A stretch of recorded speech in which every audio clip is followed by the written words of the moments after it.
outsider art always has this really interesting sort of way to it because it's made without really an awareness of the traditional processes. And once you know the way to make something, not necessarily the right way, but sort of maybe the optimal way, your process completely changes, and the type of art you make is never going to be the same as before you knew. Yeah. It's like when I was like learning how to make music in Ableton, the melodies and stuff I would make were like way more complicated. There was a lot more layers going on. Nowadays, my process is so much more refined and different, and I get a lot more out of a little when it comes to like making a song. And so like the songs I make are just completely different than like my like taste in music hasn't changed at all. It's like the point of no return. You can't step back because you've already like learned the process. I don't know how to explain it. I feel like somebody who's like a child is like the only way to get like true abstract art, because it's like they don't really have an understanding of the same level of perspective and all this stuff. So you kind of get something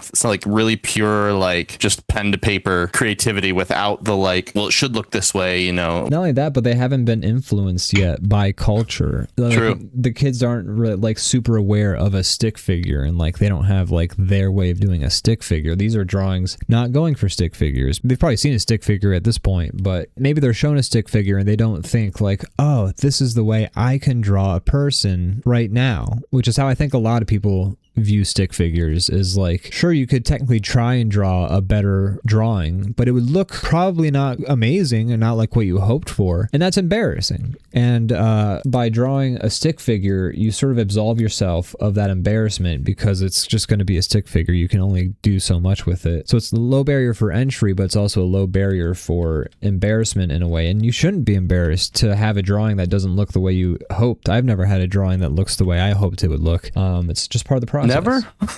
No, that's not true. I've had a few where I've just been like, wow. I know you have.